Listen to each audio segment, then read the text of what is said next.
This is the Mercury Mark V, second in the series. Same power head as the KF 5. Exactly the same tank, carburetor, so forth. So the upper part and the midsection is pretty much the same.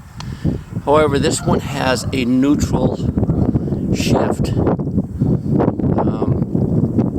And the water pump, instead of being behind the propeller, or in front of the propeller, excuse me, in the lower unit down here in the leg, in the torpedo, it is now up here where it comes apart. It's a smaller impeller and a little less durable.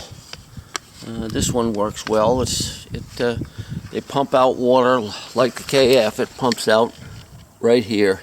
You have to put your hand over it. It spits out with exhaust. And this engine idles extremely well. And it starts well. And it's easy to start. This is the shift. That's neutral right now. The dog, there's a dog down in here, down in the leg. There's a spring and a dog that pops out that engages a tab of the spring hanging out and makes it go into neutral. And when it's in forward with it down, that tab is no longer engaged, so the spring grabs onto the lower unit drum and drives it. These are an attempt to copy some of Johnson's from that same era. They're a little bit later. They run a little bit better, I think, and have a little bit more power than the Johnson's from that era. Like I say, this one's a 1953 through 1955, and by this time Johnson had moved on to a full gear shift 5 horsepower, which I think was far more durable in the salt water, and worked better. You had neutral and reverse. These things you swivel all the way around to get reverse, and I don't know if this one swivels. We'll see. Yeah, there we go. It swivels right around. So there we have the Sana. And this engine is possibly one of the worst engines to work on there ever was, but that was from a mechanic standpoint. People who bought them loved them, and again, it was the fishermen that liked it. You could buy a few accessories. Some of them you could buy it had a screwdriver in the handle.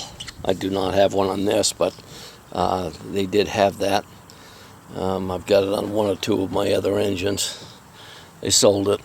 And the engine again runs well, and it could outrun the Johnson's 5 horsepower. Again, OMC really didn't get into the game. This stuff was obsolete, World War II vintage engineering, and it was very expensive and time consuming. And it wasn't until 1952-3 that the head of OMC, Briggs, demanded that his 2 divisions, Johnson and Evinrude, make a common power head, common lower unit, and a common midsection.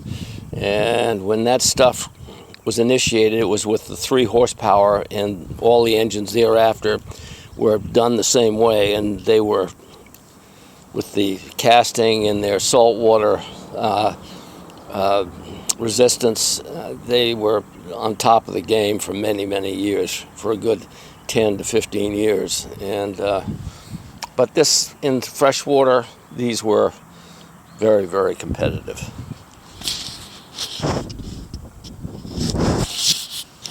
This is a Old Town square stern. It was made for quite a few years by the Old Town Canoe Company. The boat handles very, very well, very, very typical of the boats of the era prior to aluminum coming in. These were kind of the standard. A lot of maintenance involved, covered with canvas and wood inside, and they did require definitely required some care in maintenance. And when the aluminum came in, they went by the wayside. Hey, that's neutral.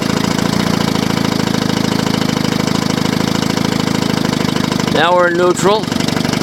Now we're in forward. Idles right down. Same as the KF5. Water comes out of the back. That's about the telltale, the best you can do for a telltale.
Old Town square stern. Unfortunately, the water had risen up here, and this poor boat hit a rock and did quite a bit of damage inside. You can see the ribs are quite broken. It'll take a while to repair it.